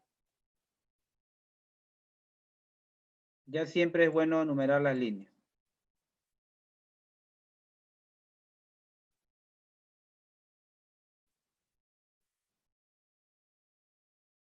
Algunas características de un documento al momento de transcribir, es bueno siempre identificar la foliación. Ya siempre se ponía un folio a cada, se foliaba todos los expedientes o documentos, más que todo para lo que nosotros existen en los archivos, documentos no solo relacionados al ámbito jurídico o judicial, sino también relacionados a cartas, a oficios, a las escrituras públicas, ¿no? Entonces, es muy importante al momento de transcribir siempre poner el folio, la foliación en la cual uno va a empezar a transcribir el documento, porque ayuda así a los investigadores o las personas que van a leer esta transcripción a ubicar de manera rápida o también citar en una investigación a qué página se encuentra la palabra que vas a citar o vas a explicar. A ver, esta primera abreviatura, si de acuerdo a la lámina que hemos hecho, a las prácticas, esto es la F, ese es el trazo en este caso de la R, esta es la A, y esta de acá es la N. Esta N está acompañado de una C normal que conocemos y con una O abierta, que es la abreviatura de un nombre, que es la abreviatura de la palabra Francisco. A veces este trazo de la R, a veces puede tener un trazo así, como si fuera una E también, con la cual hay que tener mucho cuidado. Pero vuelvo a repetir, eso solo lo vas a ir identificando a medida que vas a ir leyendo el documento, que sepas qué es lo que está precediendo y aquellas palabras que se encuentran más adelante. Entonces, Francisco D, esta es una D normal, una D trabajada, una D que ya es fácil de identificar, acompañado de una vocal que es Francisco D, que siempre utilizaban para luego mencionar el apellido. Aquí está la P, aquí está la E, esta es la D cerrada, que es una D así, es una D cerrada, y nuevamente el trazo es el trazo de acá de la Z que vale el valor de la R. Luego viene la O, ya tienes hasta aquí tienes la palabra Pedro, pero ese Pedro está acompañado de dos doble S, y una A, que en este caso es es el apellido Pedrosa. Ahora, las normas de transcripción que vamos a trabajar en la última sesión, pero ya te estoy avisando de manera adelantada, de que indican que los apellidos siempre tienen que ir transcrito en mayúscula. Entonces, cuando uno se transcribe de acuerdo a las normas que vamos a explicar en la última sesión, el nombre y el apellido va a ir en mayúscula. En este caso, entonces sería Francisco de Pedrosa. Muy bien. Luego viene el trazo, que aquí es cuestión de comparar, como yo siempre le digo, que ya miren ustedes la E de Pedrosa, del apellido. Esta E es muy semejante a esta E de acá. Por eso que yo le digo que es aplicar para hacer una buena lectura el método comparativo. Esta E acompañado de la N. Entonces ya tenemos Francisco de Pedrosa en. Luego viene este trazo, que ya lo hemos trabajado. Ahora, si yo te pongo este trazo así, tú ya sabes que este trazo tiene varios valores, pero en esta oportunidad vale la L, pero es una L inclinada. O sea, lo que yo estoy poniendo es una L modelo, porque la L puede tener un trazo hacia la derecha o a la izquierda. Va a depender mucho del sentido que le da a la persona que ha escrito. La L y la A. Entonces sería Francisco de Pedrosa en la. Ahora, nuevamente acá. Aquí está la C de casa, aquí está la A, aquí está la U, y nuevamente la doble S, esta doble S que se está repitiendo en el apellido Pedrosa. Para el caso de las doble S, de acuerdo a las normas que vamos a utilizar nosotros, que son las normas de Washington de 1961, estas dobles S, para el caso de las doble S que se encuentran al medio de una palabra, son las que se van a mantener. Solamente para las doble S y para las doble N, que luego en las clases de las normas vamos a explicar los motivos. Luego viene la A. Entonces sería Francisco de Pedrosa en la causa. Cuando hablamos del término de causa, estamos dando a entender de un proceso judicial. Hay que entenderlo como una demanda, que es básicamente la palabra muy común que se utiliza al momento de describir un documento o un pleito entre dos personas. En la causa, y otra de las normas, otras características y los reglamentos que te da la norma de transcripción es que cuando las palabras ustedes vean o identifiquen que están juntas, hay que tratar de separarlas de acuerdo a la manera como se escribe hoy en día. Como el caso de esta palabra, C-O-N, que es con. Pero ese con está unido a esta otra palabra que es la E y la L. Entonces hay que separarla. Con el, esta palabra de acá que es la P, esta P que es común, que es la P que trabajamos, que no hay mucha dificultad, es la P que conocemos. Esta A de PA también conocemos.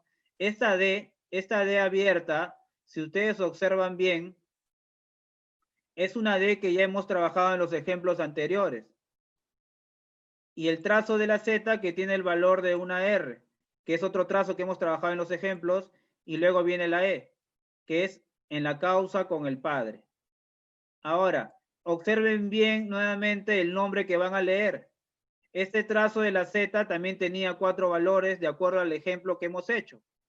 Los ejemplos que hemos realizado anteriormente eran ejemplos que lo hice con la finalidad de conocer algunos trazos que se van a repetir en las láminas que estamos trabajando. Entonces, este trazo de acá, de acuerdo al contexto, vuelvo a repetir, vale J. El segundo vale la U, luego viene la A y luego viene la N, que es la palabra Juan. Pero este Juan, que hemos acabado la primera línea, entonces significa lo siguiente. Francisco de Pedrosa en la causa con el padre Juan. Primera línea que hemos identificado. Lo que yo siempre recomiendo a los alumnos es que una vez que uno llegue a concluir las primeras líneas, traten ustedes de ir comparando los trazos que se han ido identificando. Porque estos mismos trazos que ustedes han podido identificar en la primera línea, lo van a ver en la segunda, tercera, cuarta, quinta y sexta hasta la última línea del documento. Y siempre es bueno que cada uno de ustedes tenga una hoja y un lápiz o un lapicero para ir apuntando cada trazo que van a ir identificando en sus láminas, que es la única metodología que uno puede utilizar para poder aprender en la lectura de las escrituras antiguas. Ahora, Juan, nuevamente viene acá. La D, una D que no es cerrada, sino una D con cierta abertura con la E, que es Juan D. Y luego viene el apellido. Este trazo de R, que sí está bien trabajado, que no hay ninguna dificultad al momento de leer, viene la O, viene la B. Esta B que sí voy a tomar un poco de tiempo, la B que estoy poniendo al margen, es una B que tiene un trazo así para la época que trabajamos. Se asemeja mucho a una C, con la diferencia que este trazo de la B, que se asemeja mucho a la C, tiene un trazo hacia arriba. Quizás ahí estaría la diferencia. Luego viene la L, que se está repitiendo, que es la L de en la causa. Comparen la L, la E y la S. El apellido es Juan de Robles.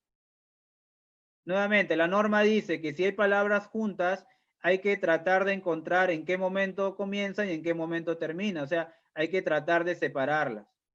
En este caso es la S, la O y nuevamente la B que hemos trabajado acá al margen, que a veces tiene la forma de una B bien cerrada, no una B que tiene la forma como si fuera una C, pero una C con un trazo hacia arriba. La B, el trazo de la Z que tiene el valor de una R. Acuérdense de la palabra padre. Padre que también tiene el trazo de la Z y una R. Aquí es cuestión de comparar. Y tiene la E acá. Entonces, de Robles sobre, y aquí viene la L que tiene el trazo como si fuera una E y acompañado de una vocal, que es la A. En este caso sería sobre la.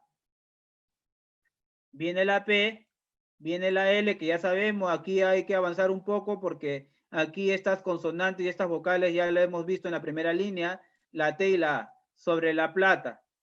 Vamos a ver qué más indica adelante. Esta que también está bien conocida y está bien legible al momento de leer. Como vuelvo a repetir, hay trazos que se repiten y son muy semejantes a los trazos que hacemos hoy en día. Entonces hay trazos que no existen mucha dificultad al momento de leer.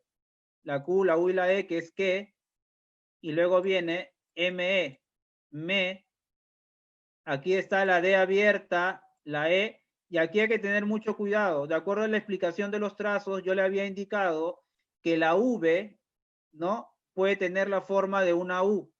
Entonces aquí hay que tener mucho cuidado. Pero para eso, vuelvo a repetir, te va a servir mucho analizar el contexto en que fue escrito, porque a veces este trazo puede tener el valor de una U, pero para el contexto que estamos leyendo es una V. Es la V y la palabra E, que en este caso sería la palabra que me debe. Y aquí es cuestión de comparar. La D abierta, que ya lo hemos visto, más adelante. Viene la I, viene la G, que es una G común, es una G que trabajamos mucho nosotros hoy en día y es un trazo conocido. Y aquí la O ya no está abierta, como lo hemos visto en las O, en la línea anterior. Aquí la O está cerrada. O sea, en otras palabras, la O también puede estar cerrada y a veces puede estar abierta. Hay que tener mucho cuidado. Digo que, aquí es cuestión de comparar el que ya se repitió atrás. Digo que, y nuevamente, la P cerrada, la O cerrada nuevamente y el trazo de la Z que tiene el valor de una R. Entonces, segunda línea concluida, que sería de Robles sobre la plata que me debe, digo que por. Entonces, vuelvo a repetir, a partir de estas dos líneas, uno tiene que ir identificando las consonantes y vocales que ya hemos ido identificando. Para los que recién comienza, por más complicado que puede resultar apuntar o hacer estos trazos en un papel aparte, va a ser de mucha utilidad para mejorar en su lectura. Seguimos. Tercera línea. La T, el trazo de la ZR, la E y la S. Estas tres, tanto la consonante, esta palabra que está compuesta por consonantes y vocales, ya lo hemos identificado en las dos primeras líneas. Si ustedes comparan uno por uno, son los trazos que ya hemos trabajado en las palabras anteriores. La palabra, la A, vuelvo a repetir, aquí este trazo de la U ya no es lo mismo que el trazo de arriba, que era la palabra debe. Aquí es otro contexto. Y ahora ustedes van a entender por qué siempre digo de que hay que entender de acuerdo al contexto. Luego viene la T, la O y la S. Esta es la palabra autos, que para la época colonial autos significaba, era un concepto que se utilizaba en las cortes judiciales, en las justicias, en los procesos judiciales en sí, que significaba el dictamen, ¿no? El dictamen que que emitía el juez, tanto eclesiástico, si estamos en el tribunal eclesiástico, o si no los jueces de la Real Audiencia de Lima, sobre algún mandamiento relacionado a las personas que están en pleito. Un auto puede ser emitido por los jueces relacionados a confiscar los bienes del delincuente, de llamar, pues, ¿no?, a la persona involucrada en un pleito para que pueda presentar una probanza. Entonces, un auto podemos entenderlo como un dictamen, como un mandamiento dentro del contexto de un proceso judicial. 3 autos, o sea, dice que por 3 autos, por haber mandado llamar por 3 autos, esta persona no ha respondido. SE, y nuevamente, LE, la A, MAN, la D, que es una D que no es una D cerrada ni una D abierta, sino que es una D hacia arriba con un trazo hacia arriba que como estuviera dando la forma de un sombrero, ¿no? Y la A y la D cerrada. Acá hay 2 tipos de D, que por siempre yo siempre le digo que tienen que ir identificando. Una D hacia arriba y una D cerrada, acompañada de una vocal, que la palabra sería se le ha mandado. Y nuevamente, hay que separar las vocales o consonantes de una palabra. Se le ha mandado a, el trazo aquí sí es más fácil identificar que es una J que está acompañado de una U y luego de una A y una N. Es otra forma de escribir la palabra Juan.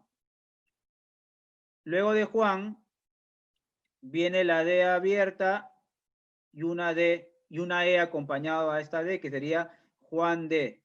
Y luego viene el apellido. Aquí vuelvo a repetir, si ustedes pueden observar, este trazo, la primera puede ser una V, pero por el contexto tiene que ser una U. Y después de la U tiene que venir una consonante. Siempre pasa así en la mayoría de casos, aunque hay excepciones, vuelvo a repetir. El trazo de la ZR, en este caso, la I y nuevamente la B, labial que tiene la forma como si fuera una C de casa, con la diferencia que es un trazo parecido a la C, pero con un trazo hacia arriba, bien cerrada. Entonces, esa es otra forma de escribir la B labial. Y luego viene la E. Entonces, el apellido es Juan de Uribe. Ahora, ¿quién es este señor Juan de Uribe? Aquí es la S y la U. Luego viene la P, el trazo de la Z, nuevamente el valor de la R, viene la O, viene la C, la U. Aquí hay trazos que ya hemos identificado, que ya son conocidos, de acuerdo a los ejemplos que hemos hecho y de acuerdo a las 2 primeras líneas que hemos avanzado. El trazo nuevamente de la ZRA, la D es una D bien cerrada, esta es una D bien cerrada. Cuando yo hablo de las D, y aquí voy a hacer unos ejemplos mejor, para tener un poco más claro las cosas. Lo voy a poner al margen. Que este es uno, cuando yo hablo de D cerrada, es una D cerrada así.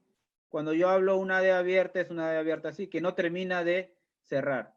¿Qué es lo que está pasando acá? La D. Ahora, a veces los escribanos o las personas que están escribiendo el documento tratan de utilizar este trazo, un mismo trazo de una consonante para dar la forma de una vocal. ¿Qué es lo que está pasando en la lámina que estamos leyendo? Por ejemplo, hacen una D abierta, como estoy escribiendo al margen, una D abierta para del mismo trazo dar la vocal, que es la O abierta. ¿Qué es lo que está pasando con la palabra que nos falta identificar? Que esta es la O, que está bien pequeño, esta es la O, y el trazo de la ZR. Entonces, ¿qué palabra tenemos? Tenemos la palabra de Juan de Uribe, su procurador. Los procuradores, o más conocidos como procuradores de causas, eran, en este caso, funcionarios de la Real Audiencia de Lima y se encargaban, pues, ¿no?, de presentar las demandas y se encargaban también del tema de los trámites judiciales en contexto de un pleito. Entonces, el procurador era un hombre muy importante para los procesos de litigación. Seguimos en la cual, entonces la tercera línea es 3 autos se le ha mandado a Juan de Uribe, su procurador. Cuarta línea. aquí también hay que tener el mismo problema y el mismo trazo de qué puede valer. Miren este trazo cómo va y cómo termina. Esta es una V con un trazo hacia arriba, que a veces da la forma como si fuera una E primero, pero es un trazo adornado de la V. Luego viene la U, luego viene la E, luego viene la L. El caso de la L, y como ustedes han podido identificar, la L puede tener el mismo tamaño que una E. Entonces hay que tener mucho cuidado. No es la imagen que a veces nosotros tenemos de un trazo de la L con un tamaño superior a la E. A veces para la época que trabajamos, la L puede tener el trazo de una E. Nuevamente aquí está la V y la A.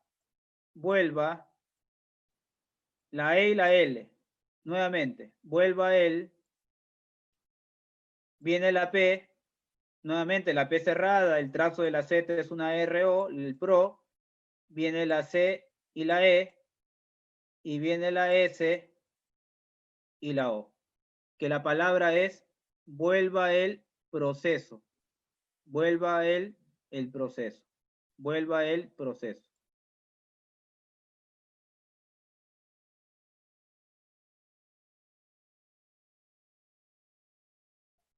Algunas veces cuando estamos leyendo un documento, siempre vamos a ver un trazo hacia abajo.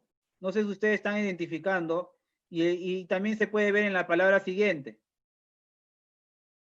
Una de las cosas que se utilizan siempre en la época colonial es este trazo que algunos de nosotros, que los especialistas en paleografía llaman como el término de la cedilla. De cómo este signo está indicando el cambio de pronunciación de una letra. En este caso de palabra proceso, este signo es para darle el valor de una S a una C, pero para el caso de acá no habría ningún problema porque la palabra proceso está bien claro, entonces no habría ningún problema, pero la cedilla siempre te está indicando que va a haber un cambio de pronunciación cuando, cuando vamos a transcribir la consonante C, que lo vamos a ver más adelante. Proceso que, la Q, la U y la E, que MA, LI, luego viene la C, la I y la O, la S y la A y la M. Pero esta M nos encontramos con una T y una E. Nos encontramos con una T y una E, ¿no? Que es la palabra que está abreviado, que es maliciosamente. Que es la palabra maliciosamente, que está abreviado. Y aquí nuevamente está la cedilla. La cedilla, vuelvo a repetir, se utiliza mucho con la finalidad de diferenciar esta C que tiene el valor a veces de una C de casa, con la pronunciación de una C de casa, como ejemplo la palabra casa, y en ciertos momentos para diferenciarlo con un valor que signifique el valor del sonido de una S, que es lo que está pasando acá con maliciosamente. Luego viene la palabra LE, que es le, y la palabra tiene. T, la I, la E, la N y la E. Le tiene. Esta es la D nuevamente, es una D cerrada, la E, la S y la D abierta y con una E. Desde. Y nuevamente acá, la E y la L. Aquí hay trazos que ya podemos conocer a partir de lo que hemos ido identificando. La D cerrada, la I y la A. Desde el día. Y luego viene la que, la U y la E. Y luego viene la S y la E. Desde el día que C, el trazo de la doble Z que tiene el valor de la R.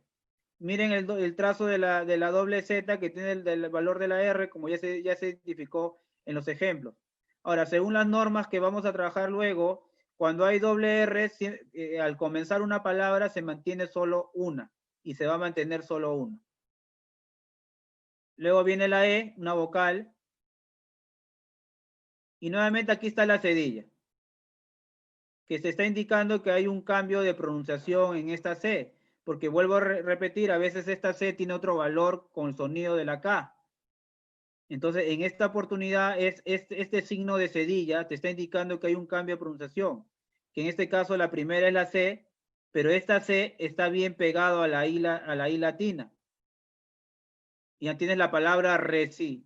Y esta V, que tiene la forma de una U, que está acompañado de una I, y una O que está entre cerrada y abierta, que es la palabra recibió, que se recibió, y luego viene la A. La palabra A, la P cerrada, el trazo de la Z que está más claro ahí, la RU, la E, la V, la A. ¿Qué dice ahí entonces? Que se recibió a prueba. Y aquí nuevamente el conector de la I, la A, la U y la N. Ahí viene la que, la U y la E, la que significa la palabra aunque. Y aunque se recibió a prueba, y aunque, y este trazo de la S y E, acuérdense, lo estoy poniendo al margen, que este trazo de la S puede también tiene este valor o puede tener el valor de la L y otros valores más, pero en este caso pongo los dos. Y este caso es la S y la E. Entonces, esta línea ya la hemos acabado que dice, desde el día que se recibió a prueba, y aunque sé, la otra línea. Nuevamente la LA que ya hemos trabajado. Le ha notificado. NO, la TI, FI, la C, la A y la D y O. Esta palabra, por ejemplo, si bien el documento es de los primeros años del siglo XVII, esta palabra está bien escrita, inclusive los trazos son muy semejantes a lo que ahora nosotros trabajamos. Entonces, en ciertas palabras no va a haber dificultad. NO, LO, no lo, la A, la Q, la U y la E, el trazo de la Z nuevamente RI y la DO. No lo ha querido volver nuevamente.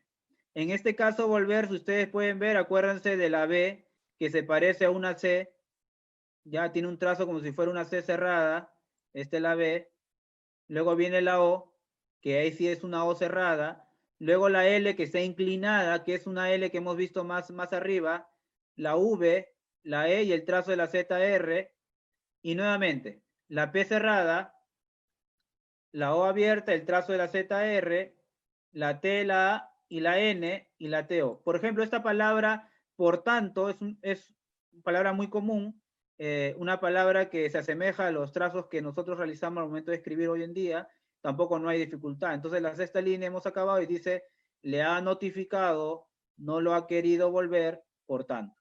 Luego de explicar un poco sobre qué trata el tema del juicio, siempre en todo documento colonial viene el segundo párrafo, el párrafo de solicitar, de pedir. Ahora, este trazo de acá, algunos me preguntarán qué es. Bueno, estos son los ítems. Los ítems servían para separar un párrafo sobre otro. Entonces era muy común para la época colonial utilizar los ítems para diferenciarlo de un párrafo sobre otro, que es lo que estaba al comienzo también y creo que me olvidé explicar. Este ítem sirve que ha comenzado un párrafo y el otro está indicando que nos encontramos en otro párrafo. Entonces sirve para separar párrafos. Seguimos. En esta palabra viene entonces, ya viene la A, viene la V, viene la M y la D. Aquí hay una abreviatura. Esta es la A, la V es de vuestra, esta V, cuando hagamos la clase de abreviatura, pero igual se le va a ir adelantando, este trazo de la V significa la abreviación de vuestra. Esta abreviatura de MD significa la abreviatura de merced. A vuestra merced, la P, la I, la D, la O, pido I. SU, la P y nuevamente la C y la O, que es una abreviatura. Esta abreviatura es de suplico. SU, la P y la CO. Pido y suplico. LE, aquí estamos comparando lo que hemos identificado en las otras líneas. Aquí está M. Después de la M, te está indicando que la palabra ha sido abreviada. Termina en DE. Entonces, que es una abreviatura de mande. Le mande. Y nuevamente, aquí es cuestión de comparar. D abierta, la E, la C, la L y la A, el trazo de la Z que es una R y la A, y el trazo de la Z que es una R. Le mande declarar sería acá. Entonces sería la primera, la línea 7. A vuestra merced, pido y suplico, le mande declarar. Luego viene el trazo de la P, la O, y el trazo de la Z que tiene el valor de una R que es por, y luego viene la P, la U y la CO, que es abreviatura de público. Y vuelvo a repetir, va a haber una clase sobre abreviaturas y lo vamos a trabajar esto de manera detallada. Pero mientras tanto, sería muy bueno seguir aprendiendo un poco de abreviaturas. La P, la U y la CO es abreviatura de público. Luego viene la D, la E y la S. Nuevamente la C que está acá, pero este trazo de la C está bien pegado a la O. MU, la L, la G, la A y la DO, que es por público descomulgado. Por público descomulgado.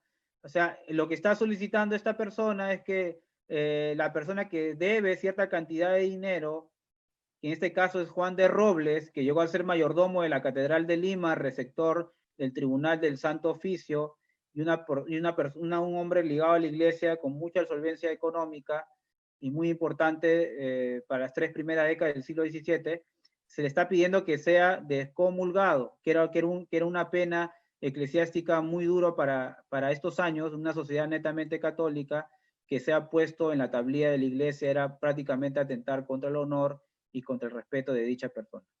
Luego, descomulgado, COMO, que es como y ¿no?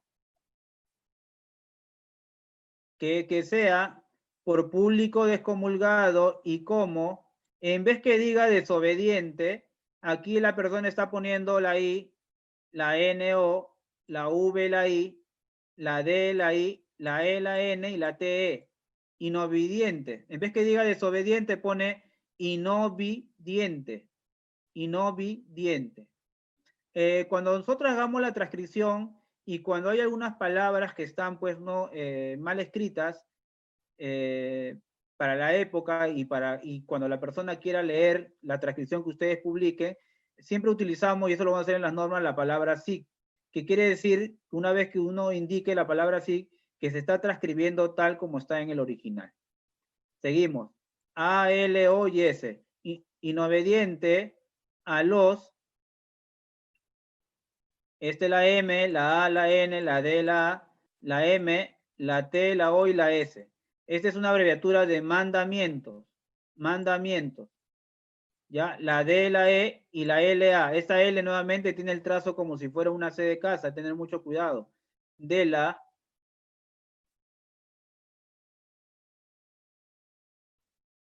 Ahora, aquí hay que tener mucho cuidado. Aquí no se ve muy bien el trazo, pero ese es el trazo, por ejemplo, de la S. Ya lo estoy escribiendo acá al margen. Luego viene el trazo de la T, que no se ve muy bien. Lo único que se ve bien es la palabra A, que es TA. Entonces sería así. Esta es una abreviatura de la palabra santa. Ya, la palabra santa. Santa Madre. MA, la D, el trazo de la ZRE, Santa Madre Iglesia. La I, la G, la L, la E, SIA. ¿Ya? Entonces seguimos así. Santa Madre Iglesia. Y luego viene, y se ha puesto, vamos ahí, la I, aquí es cuestión de comparar lo que hemos avanzado. SE, la A, la P, la U, la E, la S y la TO. Y se ha puesto, que aquí está más claro, en la tablilla. La T, la A, en este caso nuevamente la B que se parece a una C, la LI, la doble L, que vuelvo a repetir, la L puede ser tamaño de una E, luego viene la A, tablilla como tal.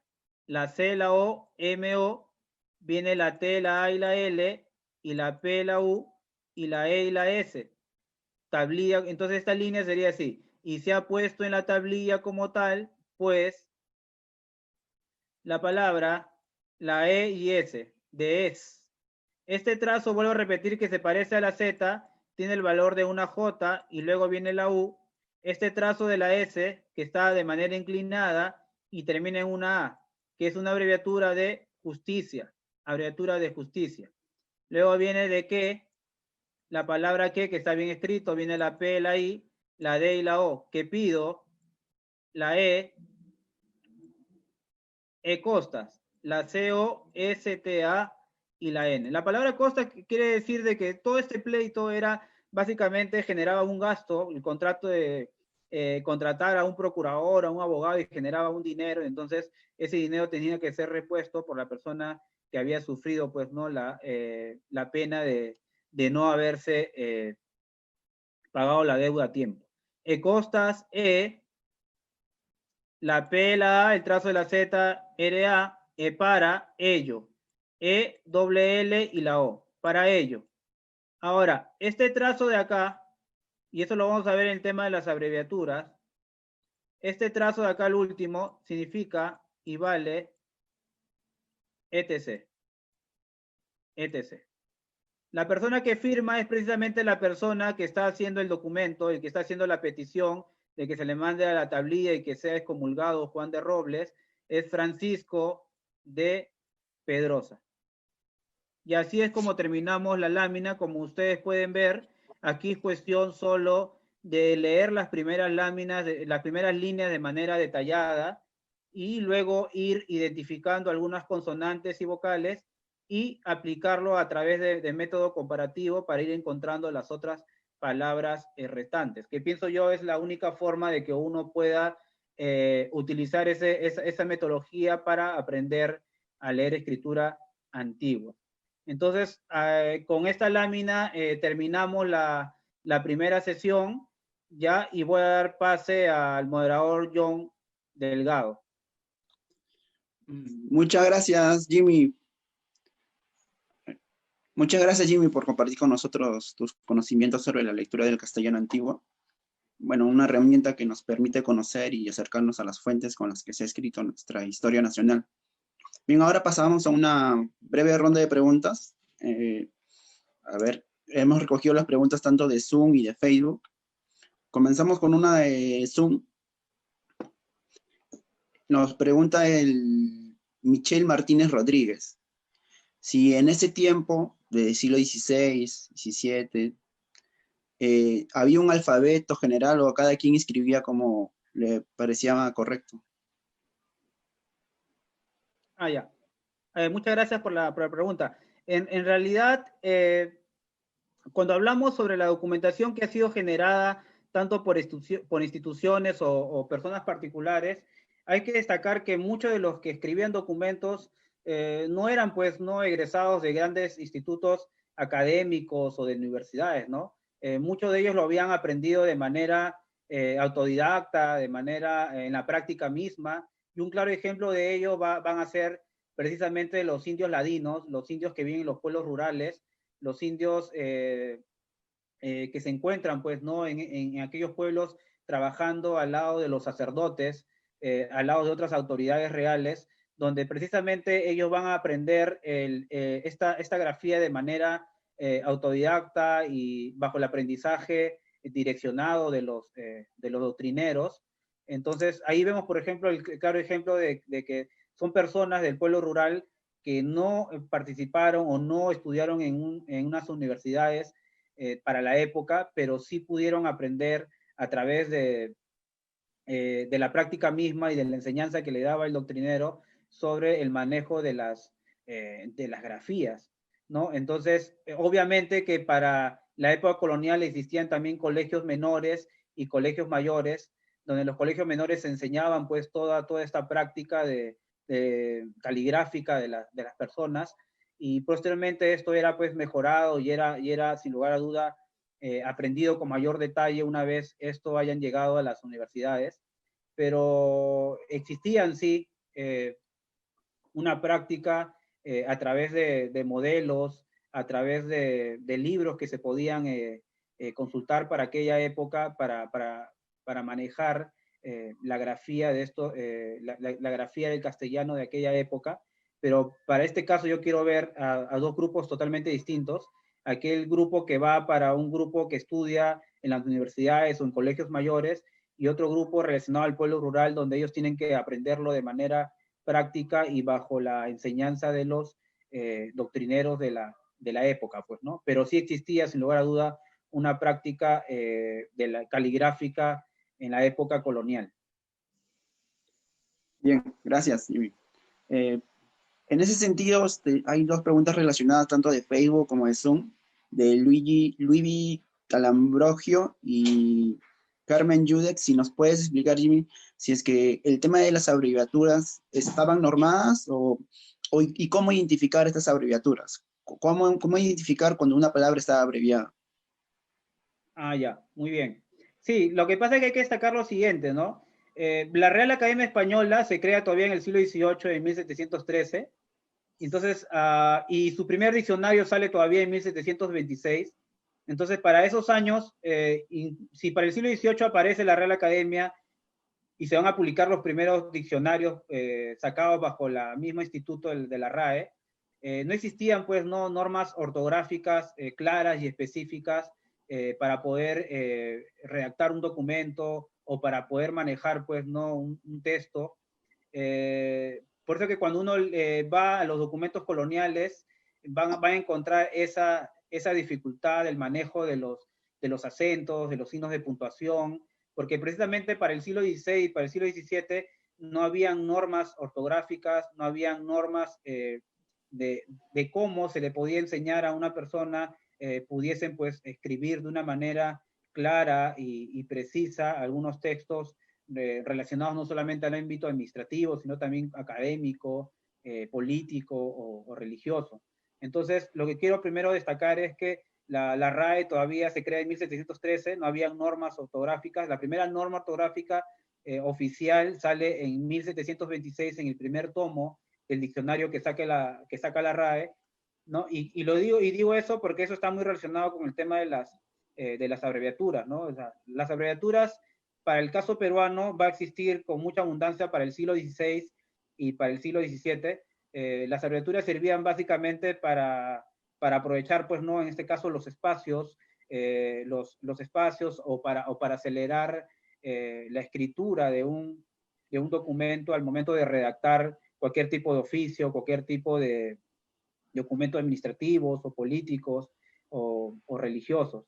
Mayormente las abreviaturas lo vamos a ver porque siempre las últimas palabras que se van a abreviar siempre se encuentran puestas arriba, hacia arriba, al comenzar las primeras letras de una palabra, pues, ¿no? Entonces, las abreviaturas van a ser muy comunes durante el siglo XVI y siglo XVII, y vuelvo a repetir también que hay que ver de que las abreviaturas aceleraban la escritura, y porque estamos viviendo en un contexto donde el tema del papel también era muy importante, y a veces era mejor utilizar al máximo casi todos los espacios del papel a partir de acortando palabras con el uso de las abreviaturas. Bien, Jimmy, gracias por responder estas preguntas y lastimosamente el tiempo se nos está acabando. Muchas preguntas todavía quedan pendientes y trataremos de guardarlas para que las siguientes sesiones puedan ser respondidas. Así que gracias, Jimmy, por responder las pocas preguntas y los agradecemos por acompañarnos a todos en este inicio del taller de paleografía y los esperamos en la próxima sesión a realizarse este jueves 20 del mismo horario, de 9:30 a 11:30 de la mañana. El jueves conversaremos sobre la historia de la escritura hispanoamericana y continuaremos con las lecturas de otros manuscritos. Jimmy, quizás unas palabras breves para terminar. Sí, solamente agradecer a todos los que han participado hoy. En realidad me contenta mucho que hayan interesados en estudiar la escritura antigua y conocer un poco nociones básicas de la paleografía. Y yo creo que es un gran aporte que muchos de ustedes participen de esta actividad y próximamente en la Transcriptón, que están totalmente invitados. Pero previamente esos talleres sirven precisamente para capacitar y para dar bosquejos generales sobre la paleografía, ¿no? Porque en realidad nos tomaría muchas semanas y quizás meses para explicar de manera detallada cada aspecto de lo que involucra la paleografía. Entonces, en esta primera sesión solamente se buscó de que ustedes tengan una idea general de la paleografía, enfocando mucho el tema de la práctica, que es lo que nosotros vamos a orientar en estas últimas 3 sesiones. Y la única recomendación solamente es que traten de repasar lo que hemos trabajado hoy día y traten de repetir constantemente los trazos que se ha elaborado, porque es la única forma que uno puede aprender esta ciencia, ¿no? Que te ayudas a comprender distintos aspectos de la sociedad, no solo colonial, sino también republicana de la historia de nuestro Perú. Bien, antes de retirarnos les recordamos que pueden revisar esta y las siguientes sesiones en las redes sociales de la Biblioteca Nacional. Asimismo, los invitamos a seguir las diferentes actividades que la biblioteca tiene para ustedes en el entorno virtual. Muchas gracias por su atención y nos vemos en la próxima sesión. Hasta luego.